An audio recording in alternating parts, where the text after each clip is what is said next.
Chiahu. Benibu no be na hala kwade.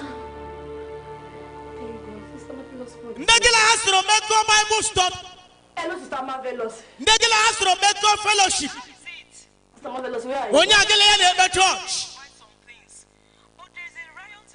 Riot in the market. Listen to me carefully. Are you all no It's not a riot, so. yes, so I'm going to riot. Nobody will get this. You have just missed rapture. So did I. Hey! Sister Marvelous, rapture. Aqua Gadi, Iti Gadi, Iti Aganobi, Gadi Qua. Help! Baby, it's okay. Osa ni gbe bidoro nu wa e. Osa ni gbe fola mi yo. Osa ni gbe malitere nu wa. Chibe gbe kwala. Kama jaya we barakala. Ye jideya. So buke wa patara mi ha. Dayaro.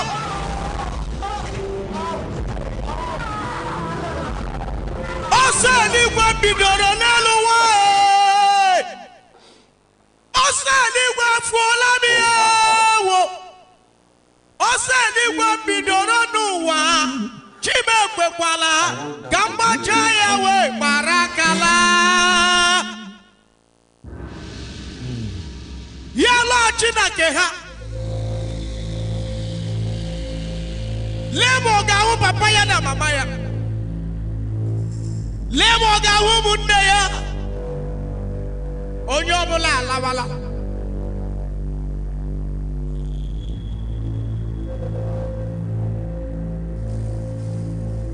Ị ga-abụrụ mmehie gị wee ba n'igwe.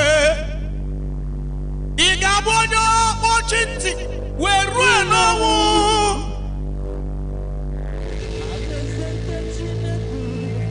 Kọkwara ndị ya nakwa. Ọ dịghị onye mmehie ga-aba n'ime ya. Olee ebe ka ị ga-anọ mịnwụọ? Olee ebe ka ị ga-anọ mọnwụ bịa? Olee ebe ka ị ga-anọ mịnwụọ nwanne m? Mgbe nsogbu nke ụwa ga-agafe, ya lọtasịrị ya bụ eziokwu. Lekwa ebe ha nọ na-eri nri. Lekwa ebe ha nọ na-eri. All of a sudden, ewelie ha. How? Onye ka ị ga-ata. Onye ka ị ga-ata. Ọ bụrụ ma ị nwụọ, iweta onwe gị n'ọkụ ala mmụọ. Onye ka ị ga-ata. Abalị ahụ abalị mkpebi. A night of decision. Ị ga-enwe mkpebi otu gị na Chineke ga-eji aga ije n'afọ a.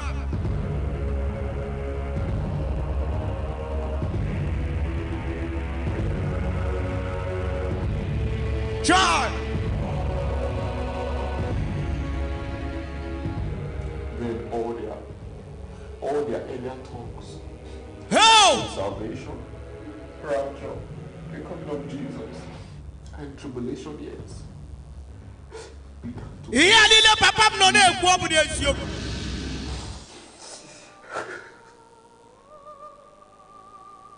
Abalị a ga-adị egwu. Ụbọchị ahụ akwa na-enweghị ogbugbo ga-adị. I made that girl. Akwa nsọ si ọ bụrụ ma ọ dị ike ịzọpụta onye kwere ekwe. Kedu maka onye na-ekweghị ekwe? Ọ ga-adị ike mmadụ iji ọbara ya wee gbapụta onwe ya. Ugbu a bụ oge a na-anara mmadụ nke ọma. Ugbu a bụ oge nzọpụta dịkwa. Chineke kpọtara anyị na conference a ka e wee renew our lives. Ka e wee transform anyị ka ọ ga-abụ na anyị ga-adị na njikere. N'ihi na ọ dịghị onye maara dị awa. Otu ihe dịrị gbuo isi n'oge ndị ọ dịghị onye maara ụbọchị ọnwụ. It could be any time, it could be any day.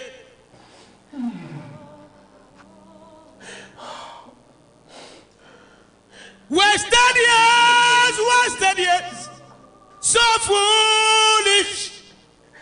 Have you been in darkness and said, turn around to the Lord? Jesus is calling you today. He's calling you from the life of wasted years.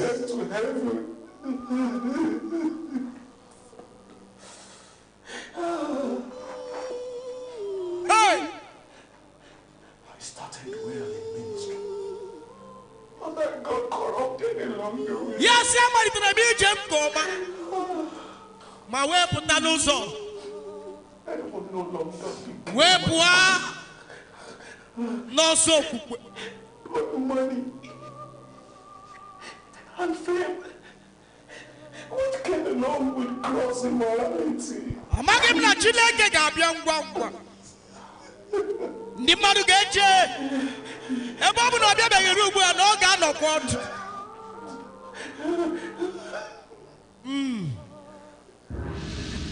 Well, my dear Pastor, The one you are going to come and bless you at your convention. Depends on your accepting my conditions. Sir, I want to beg you, sir, to be considerate with our church, sir. We really want you to come and bless us. Well, my brother, there are some men of God you just don't call without being prepared to pay some high price. And I am one of them. So I think we will call off this conversation if you will not agree with my conditions.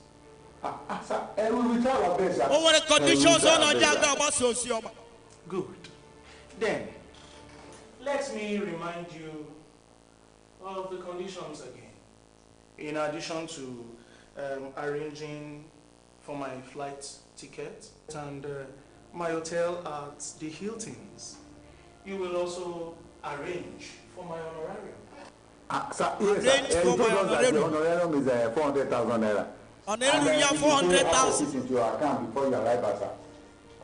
Yes. I got quick and account to I forgot to tell you, I will need to raise special offering before each of my sons. after Sir, what for, sir? Apart from the normal offering time? Divine breakthrough offering. Oh, I want the Lord to use your people to partake in the building of my new Pentecost cathedral.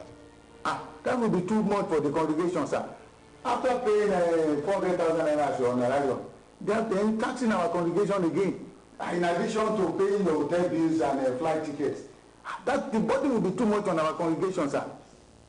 Stop fretting, my dear pastor.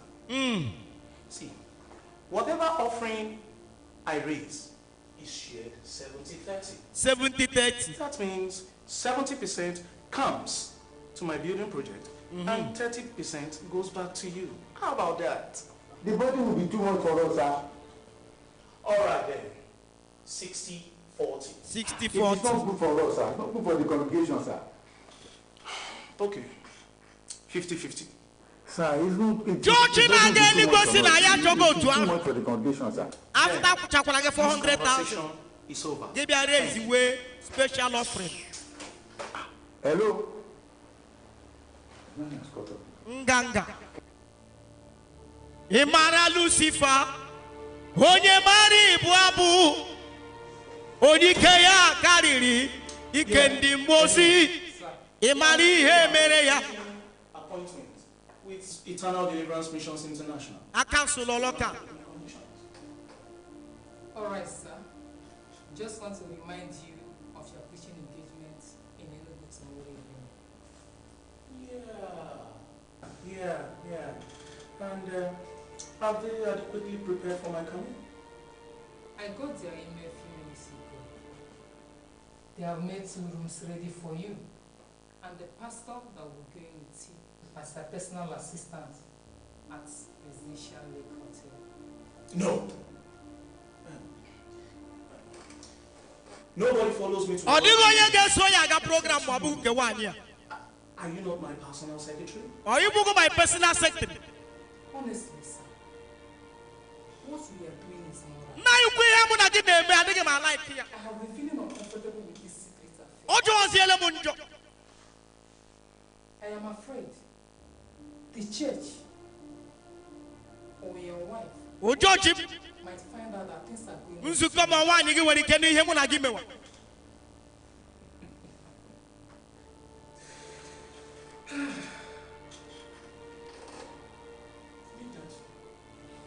I know how to handle that. See, nobody knows anything if you apply wisdom. Oh, yeah. So, we go together to Enugu tomorrow, right? Smile.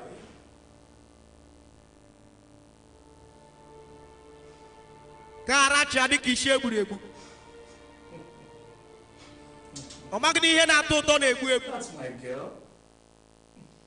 Yeah, that's my girl. Child.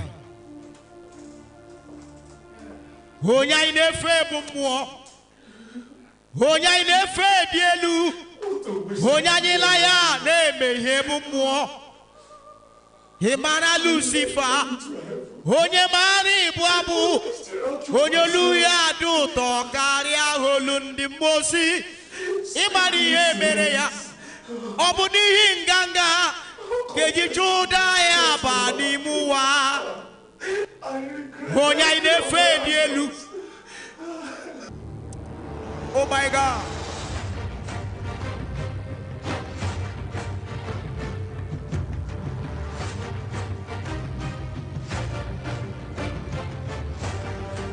The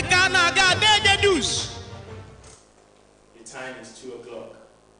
Good afternoon. Here is the world news. Yesterday afternoon, the United Nations met in an emergency session and formed a new organization which embraced every country in the whole world. This organization, according to the Secretary General of the United Nations, shall be called United Nations Emergency World Government. United Nations Emergency World Government.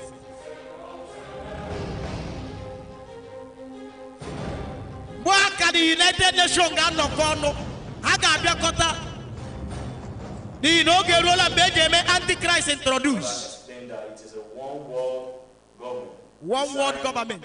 To work for the security and the welfare of every country in the whole world. And every government of the nation. With the United Nations procedures. To government.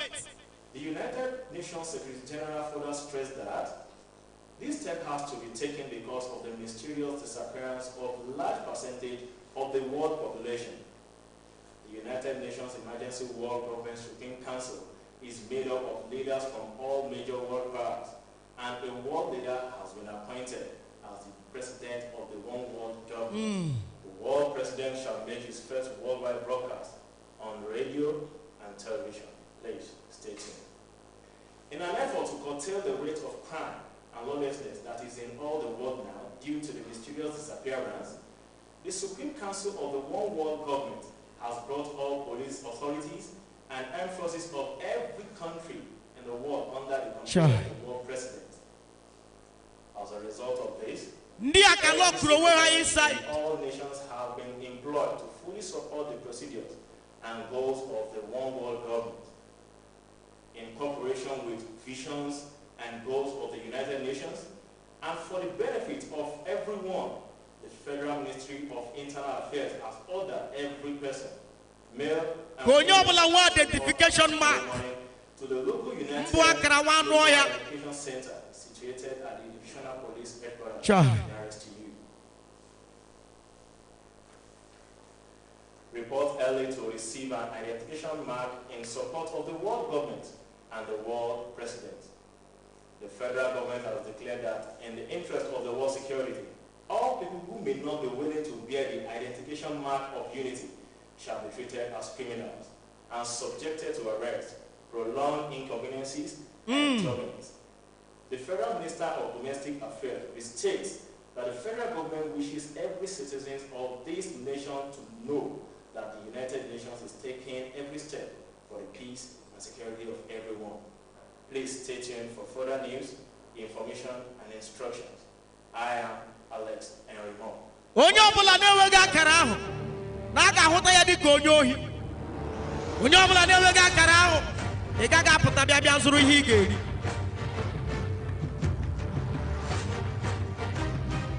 Ahụgụ dịka ị na-enweghị akara ahụ a ga-eme gị arrest.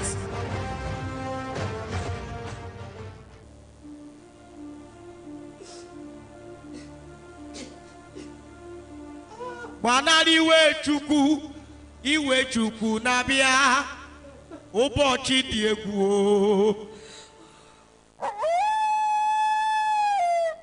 Ndị aka na-ezogharị ruo n'abalị ha pụta na-ehecha ka a ghara ijide ha.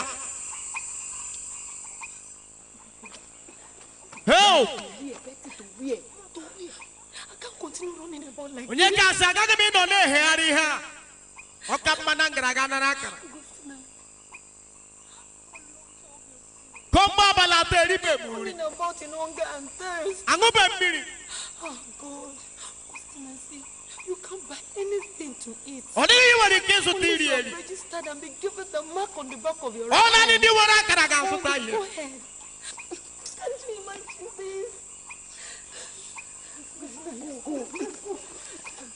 Oh my God.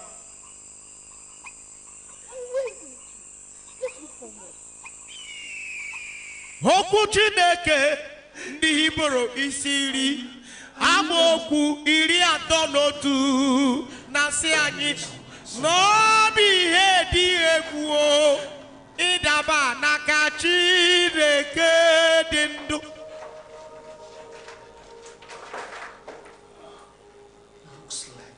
A na-ezogharị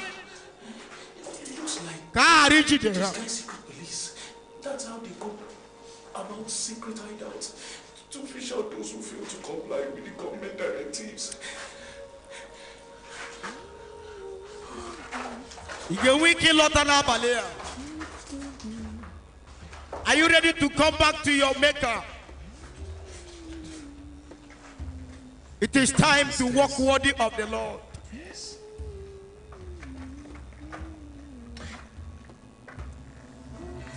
They are climbing the stairs. They are not secret police. They too are. They must be one. Kwere n'okwu onye enweghị. I think so. Chere n'oge na-abịa. Asịla mgbe chi bọrọ. Ewo gị mmadụ chuche ndụ. Iwe gị ngọpụ mọlị. N'ilo wụfuru ọbara ya. Wechuo aja ikpeazụ. Ị ga-ekwe n'ezie ka ọ bata meghee obi gị. Nabata ya ugbu a. Asịla mgbe chi bọrọ.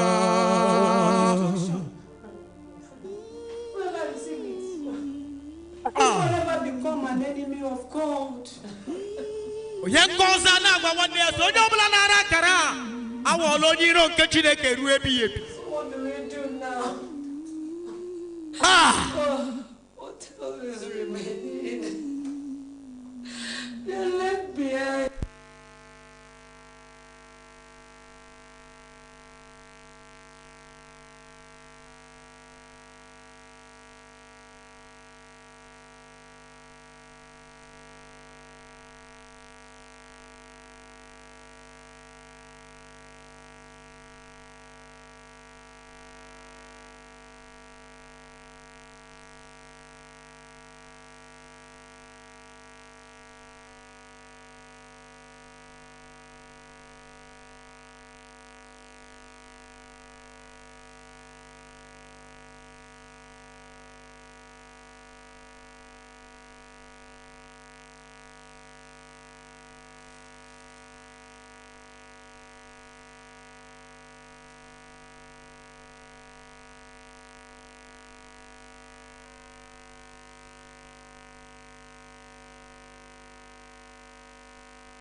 lọta ndị nke furu lọta. Could you please rise to your feet? Could you please rise to your feet? You want to keep in your dono kuge na balea. Iya bosi ese ndi ese mebiri sigi na conference ya. Koga buni ga kwado bigi ni no digo nye mara abali. Digo nye mara ụbọchị ọwụ.